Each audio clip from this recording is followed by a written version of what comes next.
Nice hat.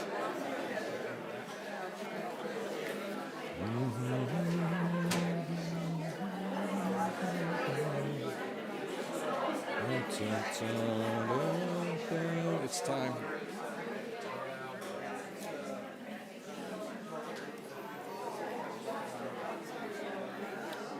Good morning. I have a few announcements for you this morning, and I also want to give you a heads up. In case the police show up, it's because we think there's a stolen car on our property behind the white shed. So in case that was your car that you stole, please take that back and take care of it. Otherwise, the police will tow it away. Okay, I want to note several things. There's a holiday book sale. I already secretly took advantage of this the other day. It's in the library, and the books are $1 or $2, which is really a bargain. In fact, I was at the Coas bookstore yesterday, and I saw the same book that I got for $2 for $12 there. So I got a real bargain. Anyway, take a look at that. There are two lines of books lined up there in the library. Also a note that the Death Cafe, which is probably an unfortunate name, but will not be happening in December. So there'll be no deaths in December. That's good to know. I applaud that, certainly. The Social Justice Committee has a table. Is that right? A table in the back? Yes, thank you, Dave. And Dave will be there for information about the New Mexico Environmental Rights Amendment, or as it's known, the Green Amendment. Remember that on the 17th, that's 2 Sundays from today, Elwin will be selling truffles. If you don't know Elwin, he's the man behind the camera. He's up there in the AV booth. And his truffles are fantastic, and he has 4 more flavors than last year, which is just amazing. So, and then next Sunday is what we call Super Sunday, and that's because we have our annual meeting, the business meeting. It's the annual membership budget and business meeting, as they say. And what's going to happen is we'll have lunch for you from about 11 until 11:45, and then we'll start our meeting at 11:45. And in case you're interested in what the budget is about, there are 2 Zoom meetings and an in-person meeting for the budget coming up. The first Zoom meeting is Tuesday the 5th. The second is Thursday the 7th, and then Saturday the 9th in the library at 11 o'clock. And the first one is at 7, and the second one is at 5:30.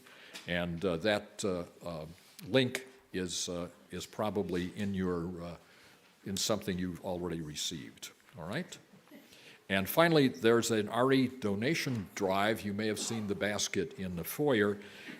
It's donations for Project Link Homeless Education Program. This is a program aimed at assisting homeless Las Cruces students and their families by providing support through donations. So very basic things there. I think that's it. Any other announcements that I've overlooked? I beg your pardon? Tomball Gallery opens. The Tomball Gallery is open. Is this an opening today? Yes. Opening is today. It's opening today, and I didn't get that. Oh, gosh. Okay. And that's, what is that show, Judy? It's 2 artists and one's potter. They have several different skills. Okay. There's 2 artists and 1 potter. All right. Anyway, take a look. It's after, you can take a look at it after church. And I think that's probably it. Okay? Catherine, we're close to 10 o'clock. We're right up.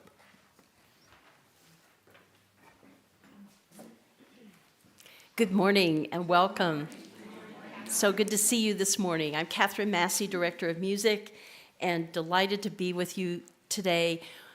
Just want to remind you that we all try to remember to put our phones in worship mode. So I suggest that be done. And we're going to begin with a gathering song, May Your Life Be As a Song. I'm going to invite you to sing this as a round. I'm going to play the tune through on the piano just once for anyone who has not heard it. If you have the Teal hymnal, it's number 1059. And we will have, back row people, you're going to help part one. Okay, part two. Okay, part one, we'll just divide you kind of in the middle here. So just pick a part if you're good. You're going to be part one. You'll be part two. We'll sing it all together once, and I'll just play it through once, okay? So just listen to it, and then I'll tell you what to do.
It would have been helpful to have your hymnal there. Sorry.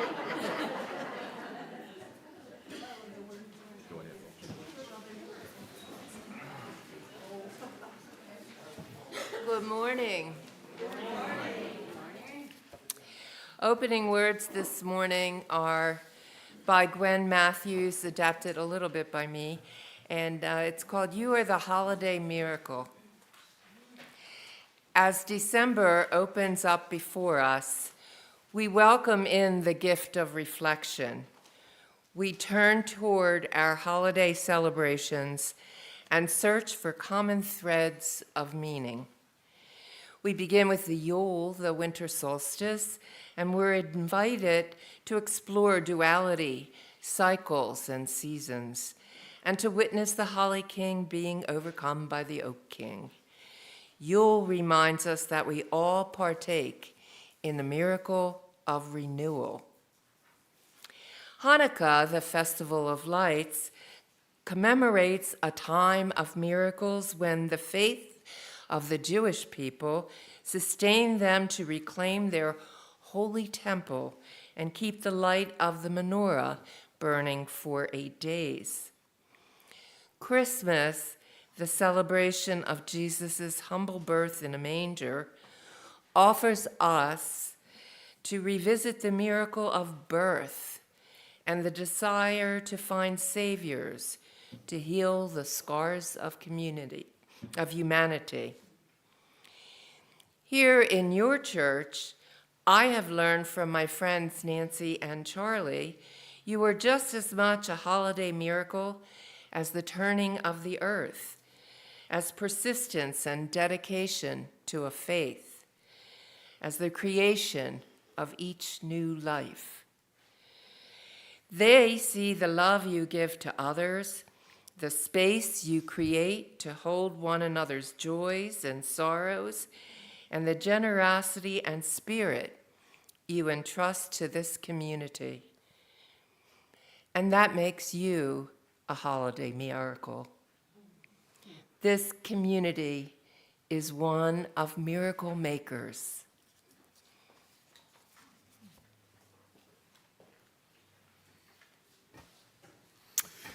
Good morning again.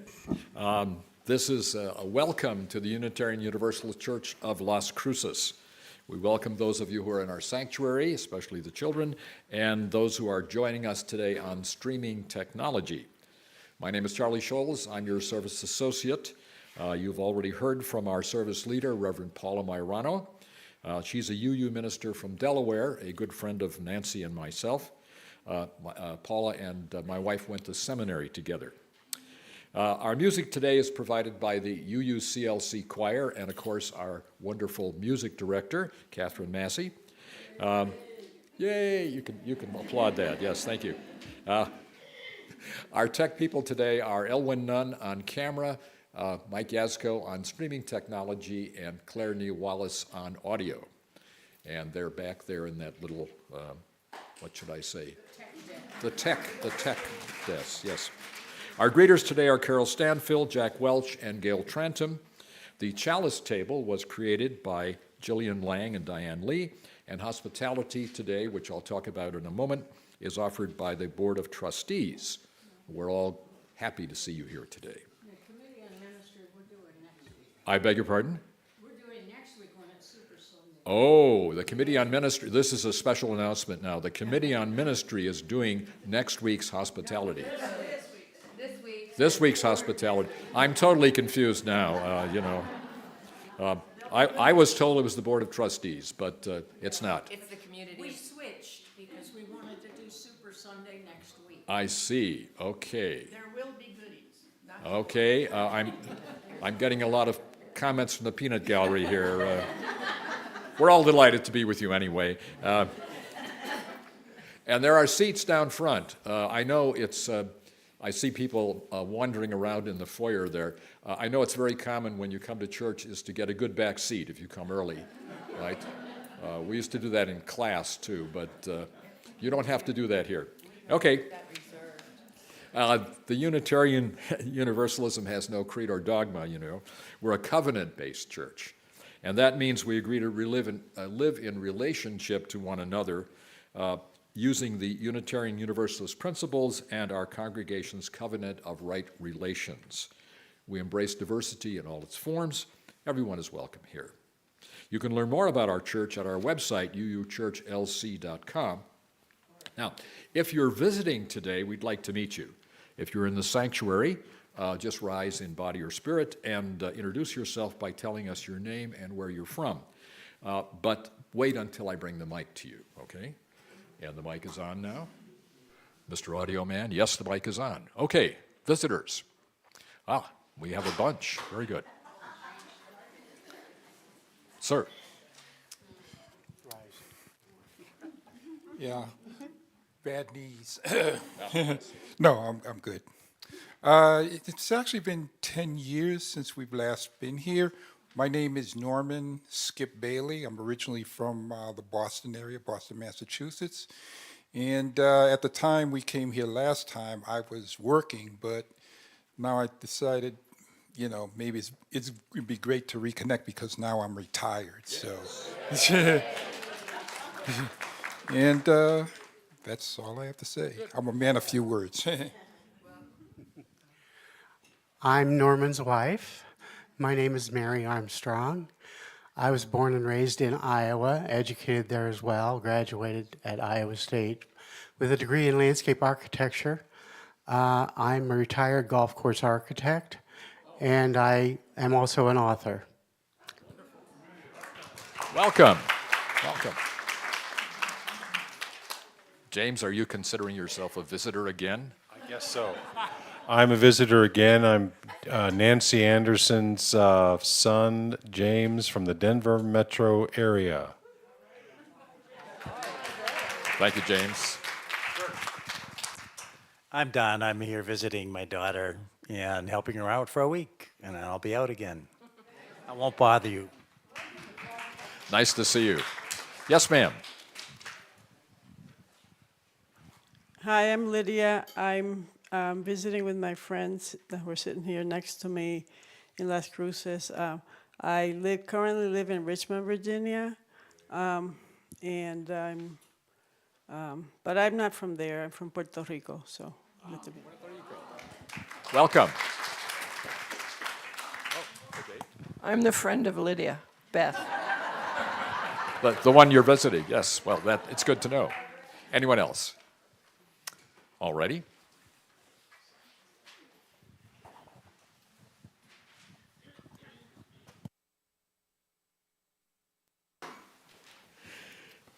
If you are a shy visitor and didn't want to stand up, be sure and fill out a visitor's card in the foyer, the lobby, the narthex, whatever you call it there, and put that in the box so we can send you our activities, are the things that are going on.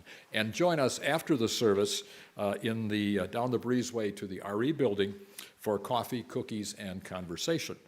And I think it's warming up, so we could probably even sit outside in the sun. That'd be cool. All right. Our chalice lighting today is, these words are from Christine Robinson, Reverend Christine Robinson. We gather this hour as people of faith with joys and sorrows, gifts and needs. We light this beacon of hope, sign of our quest for truth and meaning in celebration of the life we share.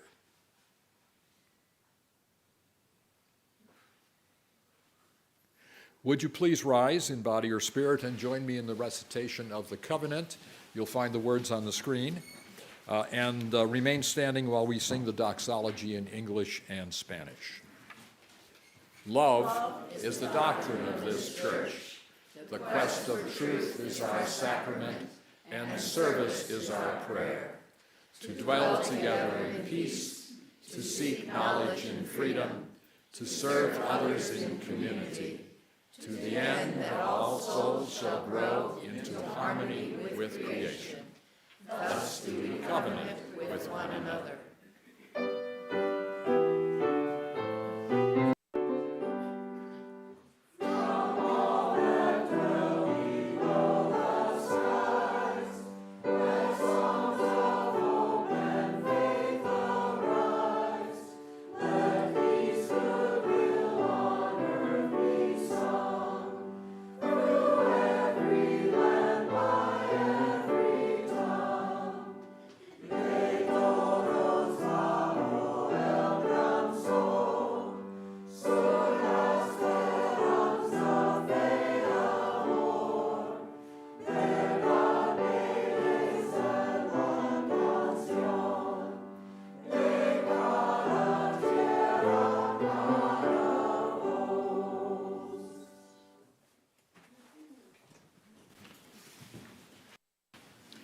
Miss Kelly Ingram.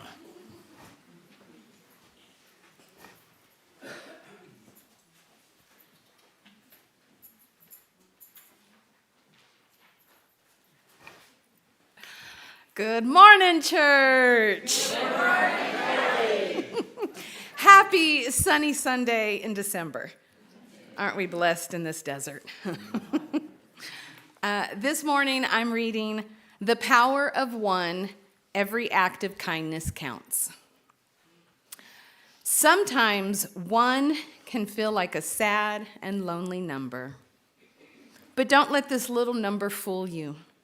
One is a lot bigger and more powerful than you think. One, after all, is the starting point for change. One good listener can make even the smallest voice heard. One shy smile can lead to a friendship. One good friend can open the door for more. One sincere apology can heal big and little hurts. One warm hug can lift us up when we are feeling down. One thoughtful idea can bring a community together. One handful of seeds can sprout a bountiful garden. One harvested garden can make a bountiful feast. One voice can speak for so many others. Acts and words of kindness do count, and it all starts with one. Thank you.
Our opening hymn is number 225, O Come, Emmanuel. I invite you to rise and body your spirit as we sing together.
You may be seated.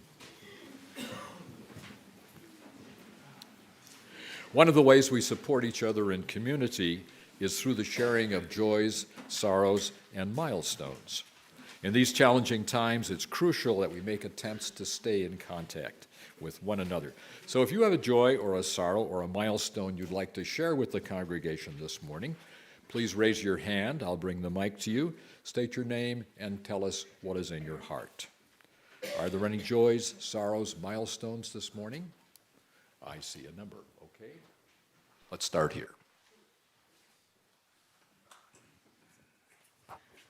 Hi, I'm Sarah Thomas, and on Friday, my father received a pacemaker and is doing so much better with a regular heartbeat. All right. Very good. Good morning. I'm John Maiorano, Paula's husband, and it's a real joy being out here with our dear friends Charlie and Nancy and getting to see all of you at this great church. Thank you, John. This is a little bit of an ad, but I hope someone might respond. I sing in the Mesilla Valley Chorale, and we're having our Christmas concert this afternoon at 3 o'clock, and I have a free ticket if anybody would like to come. Thank you. Of course, there's an Eagles game on, and it's, yeah, what can I say? I saw another hand over there. Yes. That's what happens when you speed, right? Yes, ma'am. Good morning. I'm Mary Flynn, and I guess it's a joy and a sorrow. I traveled with my friend Carl to California last weekend to say goodbye to my my once in a lifetime friend, Marge, and but she'd suffered and she'd fought a hard battle with cancer, so it's a joy that she's no longer in pain. So thank you. Thank you. Yeah. Okay. I'm Jenny Herrick, and I have a concern. I have a Habitat for Humanity daughter who is now 61 years old, and she lives in Columbus, Ohio, and Jim and I were support partners with her and her family back in the 90s, and I'm still her support partner. And I talked to her this weekend, and first of all, I talked to her on Thursday, and she thought she might have COVID, but she tested negative. And then fortunately, she was able to see the doctor, and the doctor said, check again in a few days, and she tested positive, and she also has asthma, and she just sounds terrible. So the doctor said, call me on Monday, and maybe I can give you something. But she just, because she's got other conditions, physical conditions, I'm really concerned about her. And she said, I told her I was going to church shortly, and she said, pray for me. Thank you, Jenny. I saw another hand. There it is.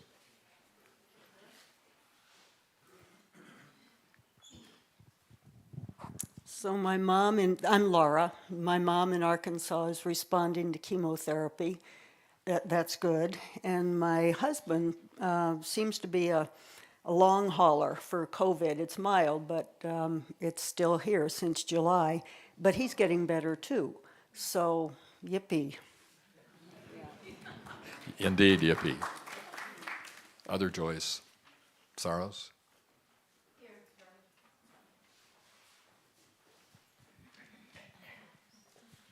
Hello, I'm Sandy Nielsen. I have both a joy and a sorrow. Last weekend, I was in Northern California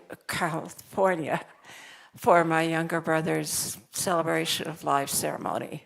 It was indeed a celebration. All those fishermen and a well-stocked liquor table made that happen. And I guess that was 2 weekends ago, because last weekend, my niece, Lily Gladstone, was awarded top actor in an independent film in 2023. She beat out a dozen other actors and actresses. So that was the first of the award season. We'll see if anything else happens. Wonderful, thank you. Anyone else? All righty. I'm going to light this candle for all the joys and sorrows that have been expressed and all those that you have kept in your heart.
Still adjusting to the dryness.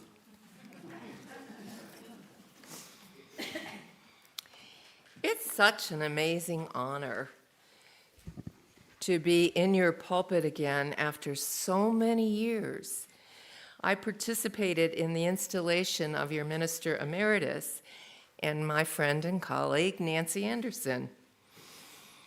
And I never really expected to be back here to speak. It's an important day today in the religious tradition in which I grew up. Today is, in that tradition, recognized as the first Sunday of Advent, a series of 4 Sundays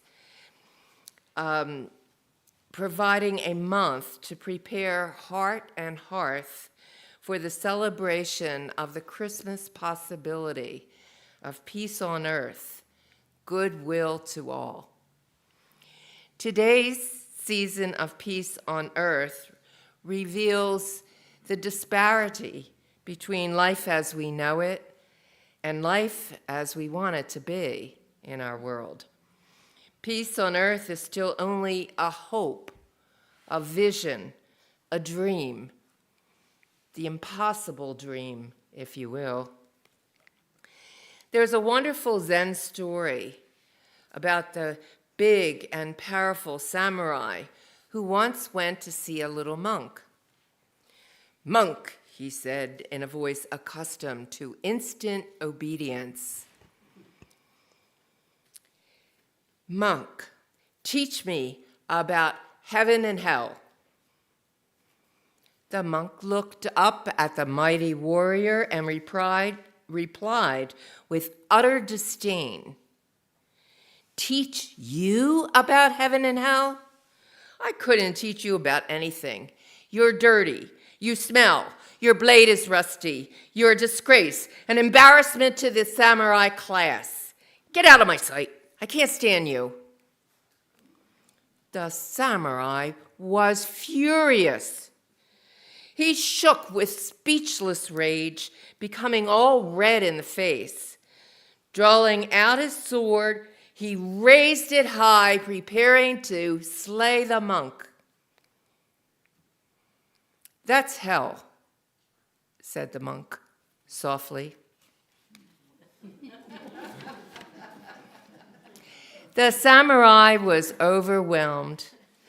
The compassion and surrender of this little man who had offered his life to give this teaching to show him hell.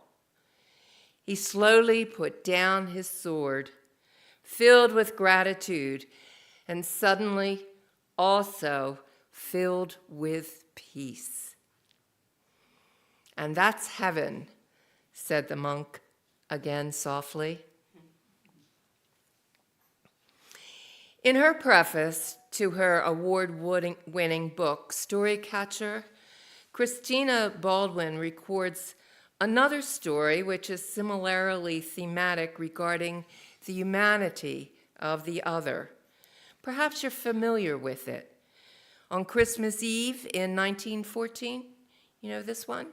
No? 2 opposing lines of homesick soldiers, one British, one German, were dug into trenches on the Western Front in the midst of World War I. Between them was a fire zone called No Man's Land. On this moonlit, snowy night, the Germans lifted Army-issued Christmas trees, twinkling with tiny candles over the edge of their trenches, and set them in plain sight. The British shouted and cheered in delight. The Germans started to sing Stille Nacht, and the British began to sing along with Silent Night. This encouraged the Germans, and they set down their guns in the moonlight. They heaved themselves from their trenches, carrying candles, cakes, and cigars towards their enemies. The British responded in kind, carrying steamed pudding. I can't imagine that on the battlefield, but that's the story. And cigarettes. The men met in the middle of the forbidden zone, exchanged gifts, sang carols, and played soccer. This seemingly spontaneous truce extended for hundreds of kilometers among thousands of soldiers. They couldn't shoot each other. The war essentially stopped. Horrified commanders on both sides had to transfer thousands of men to new positions until the enemy became faceless and storyless again. Something killable, not a brother. Christina writes that more than 100 years later, scholars are still studying this event, reading soldiers' journals and letters that refer to it, seeking to understand the breakdown in military mindset. Militarism and war require that the other, the enemy, is dehumanized. The voice that calls for peace through understanding and articulating the unique humanity and rights of individuals is an important, dissonant voice in times of war. It is important to remember that society is made up of multiple individuals, each a human person. You most likely have heard the expression, "be the peace you want to see," popularized by Thich Nhat Hanh, a Vietnamese Buddhist who came to prominence helping the boat people, refugees, following the Vietnam War. Two of his most famous books, I have them both, are titled Being Peace and Peace is Every Step. They help one to be peace. That's why they're still convenient to me on my shelf. Francis of Assisi, saint of ordinary Italian people, such as my family, is famous for the beautiful poem and song, "Make me a channel of your peace." Another favorite of mine is, "Let there be peace on earth, and let it begin with me." A popular expression is just peace. Just peace has a two-edged interpretation. There's just peace, as in we only need peace, and there is a just peace, indicating that the only lasting kind of peace includes justice. Peace without justice is not true peace, but an indicator of domination and oppression. All the UUs I know, including me, and I'm presuming you, want a just peace. During the month of December, we take the time to reflect on peace, what it means, and how to achieve it. To do so means we grapple with the question of what is just and what is unjust.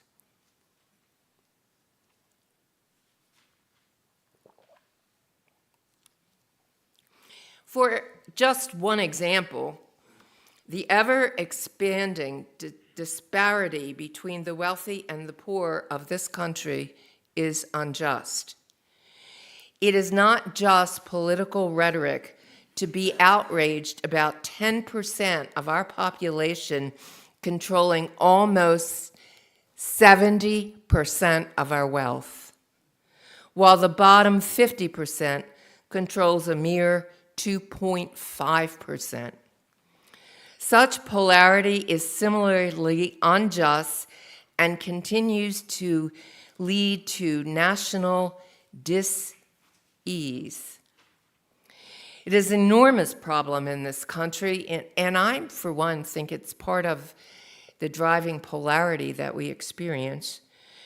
And despite the rhetoric of blame, the truth is that no one leader or one party has the solution. It's going to take all of us to achieve a just and peaceful future. Unfortunately for some, it is the unwritten demand that there will always be winners and losers. The state of believing that to win, others must lose is a real hell. It is a dissonant voice which calls for win-win. Today, this first Sunday of Advent, begins a traditional time of waiting with hopeful expectancy for peace and joy.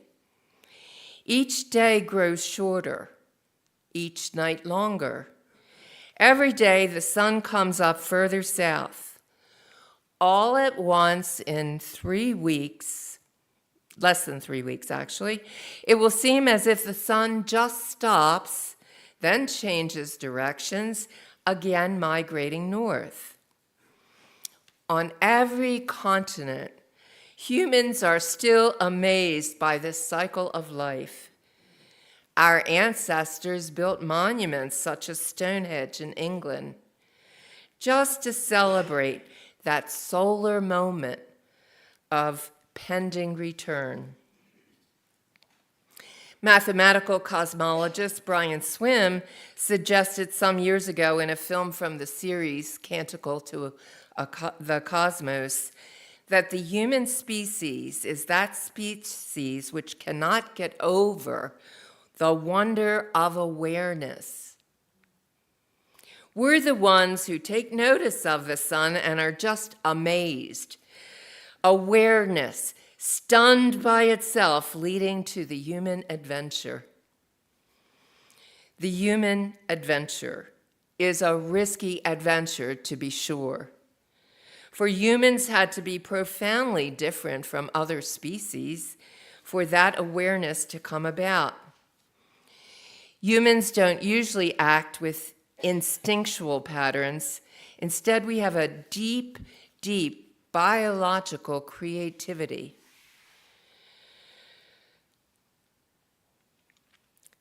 That creativity is uniquely human. Despite the chance and randomness involved in our existence, there's also a fundamental ordering which holds all the possibilities together. Consider human verbal communication. There are more than 10,000 different languages, yet every language has a word for the sun. Every language has a word for human affection. We've all been birthed by the same parents, earth and sky, mother and father God. We are all brothers and sister descendants from the same family tree of life. We simply must evolve out of our familial dysfunction. If we all have experience of, or at least language for, universal human affection, and we also have a deep creativity, surely we can develop or evolve into a human community that meets the human needs of all. And as an aside, not my script, I personally believe that if we're doing the work, we're helping humanity to evolve. At this time of year, when we listen to such hymns as O come, Emmanuel, we are using an ancient Hebrew word meaning the divine is with us. It is a concept of God which gave rise to a covenantal community, a community of people who understood themselves as always in intimate relationship with the divine, whom I call the source of life. Today, if one speaks in classical theological terms, to describe the idea that the divine is in all that is, we speak of the divine as immanent. Emmanuel. Transcendentalists such as Unitarian Ralph Waldo Emerson experience the Spirit as immanently active in the creative process of all existence.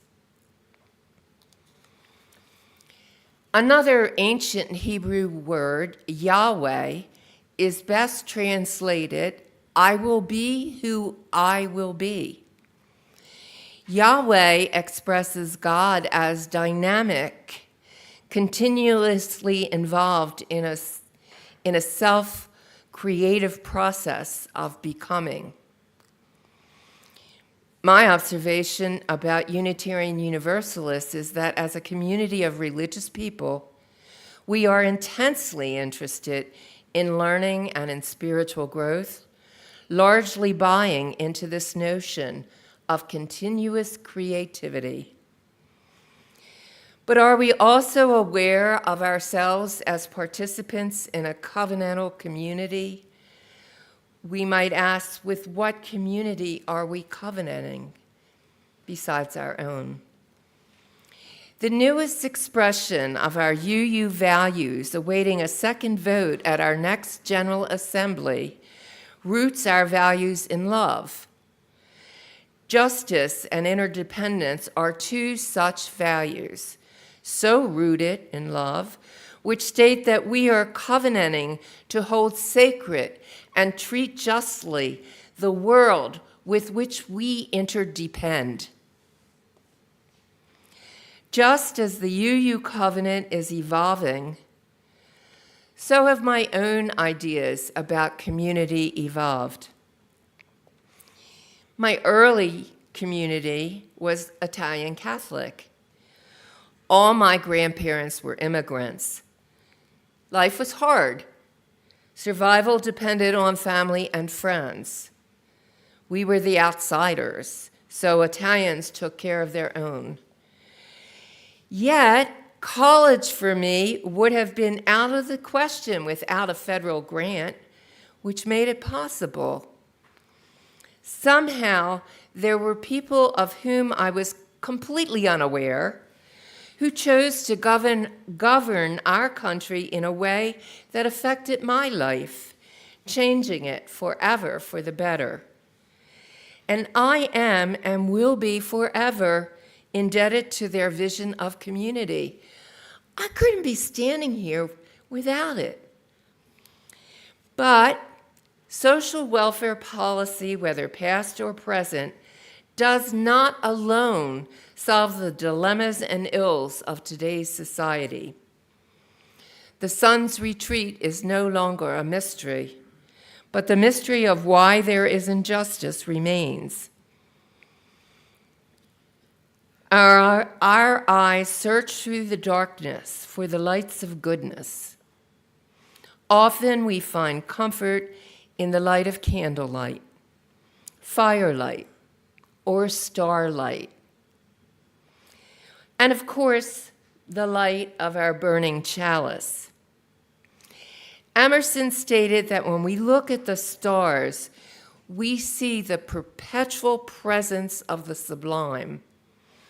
He said, if the stars should appear only one night in 1,000 years, how would people believe and adore?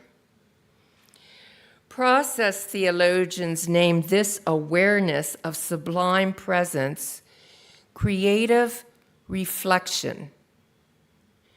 Creative reflection, proposing that it could only have occurred with a creative freedom known as free will. Implicit in our free will is the possibility of evil as well as good. We choose. Jesus confronted the evil of his day with parable and prayer. and an approach to social justice, sometimes called the upside-down kingdom, where the poor shall inherit the earth. Let us follow such an example of inclusivity, and let us all be inheritors of the earth. When we look at the stars, we feel connected to the mysterious. When we express what is in our hearts, it comes from the uniqueness of our beings. Unique, us, alone. And yet we share with all of humanity the transcendence of the Milky Way, the language of the heart, and the prayer of the Spirit. When Jesus prayed, he called to Abba, Abba, translated from the Aramaic as daddy, intimate, close. We are all children of the universe, brother and sister to each other. We may speak 10,000 different languages, but we each have a word for human affection. In English, we call it love.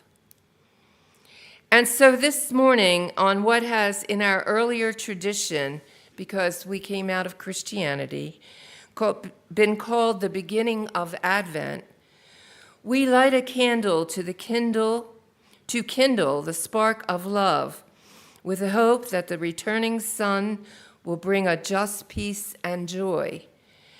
And we remember those who came before us and helped the tradition of humanity, which was our earlier tradition.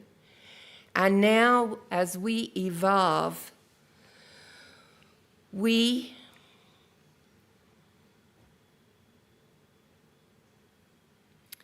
light a candle. And Charlie's going to do that for us.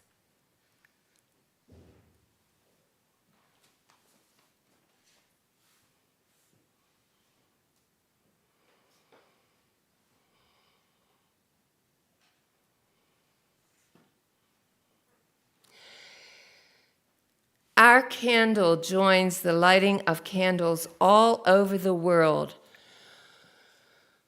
for winter solstice, Hanukkah, Christmas, Kwanzaa, and a myriad festival of lights. As the flames flicker and glow, we feel our connectedness to all of humanity, to all of creation. I believe that without this feeling of connection to each other and to something which transcends us all, be it God with a capital G, or life with a capital L, or the whole with a capital W, without it, we're lost. Samurai and monk, enemies on a battlefield, rich and poor, speakers of multiple languages, sometimes we forget that we are all rooted in the same human family tree of life. Too often we speak of our differences, not that which unites us. And we, as a faith, are evolving so that we can be comfortable with expressions of the beliefs of our heart. And I think there's no better time to think about that than in December. The words that speak of our interrelatedness are so infrequently voiced that when spoken, the voice is a dissonant one.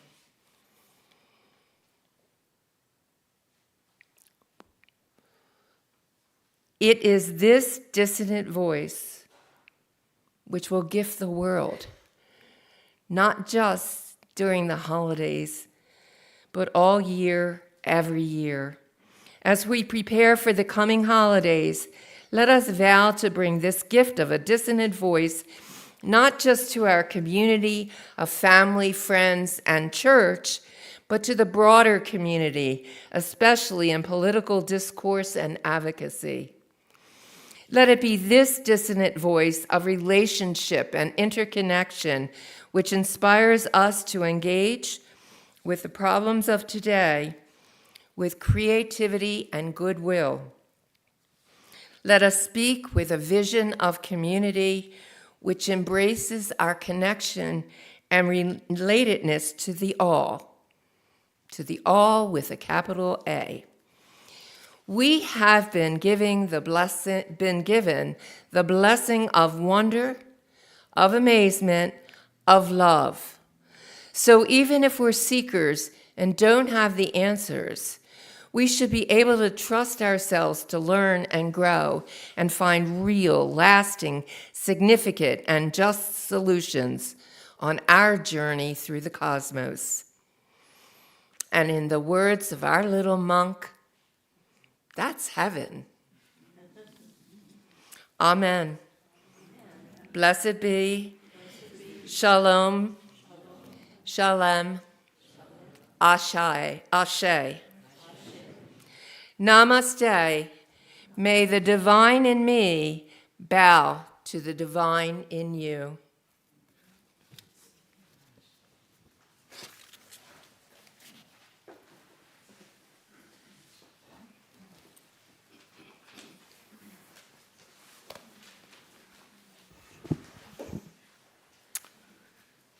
The operation of our church needs your input and your contributions.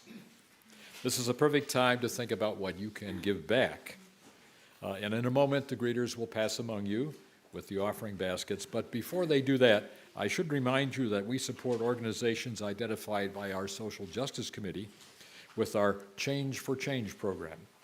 This quarter's recipient for Change donations is the Mesilla Valley Hospice.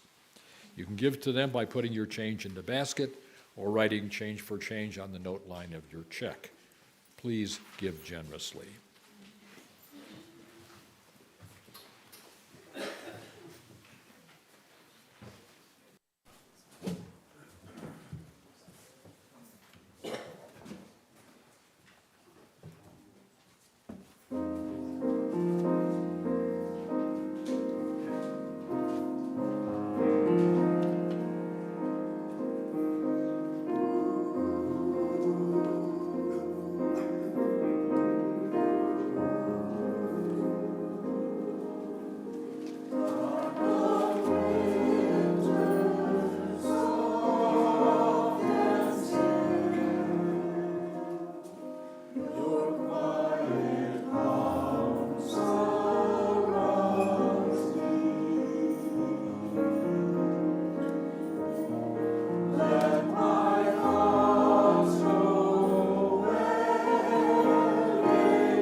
As we go forward into the days of increasing darkness, may you hear a song of love.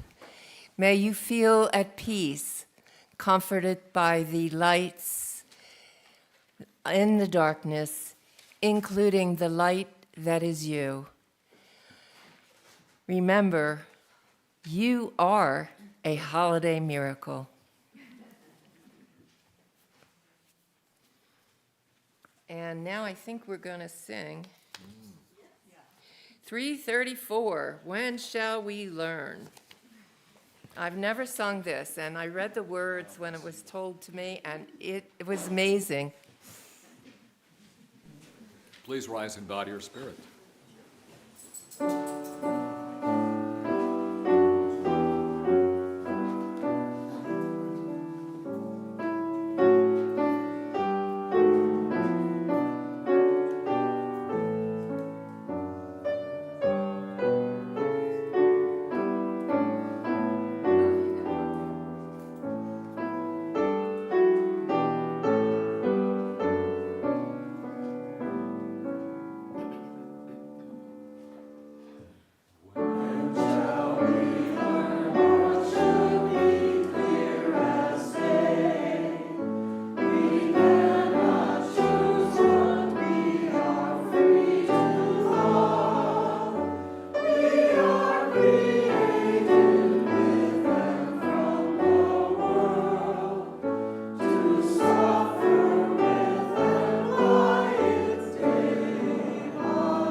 Please join me in saying the words as we extinguish the flame.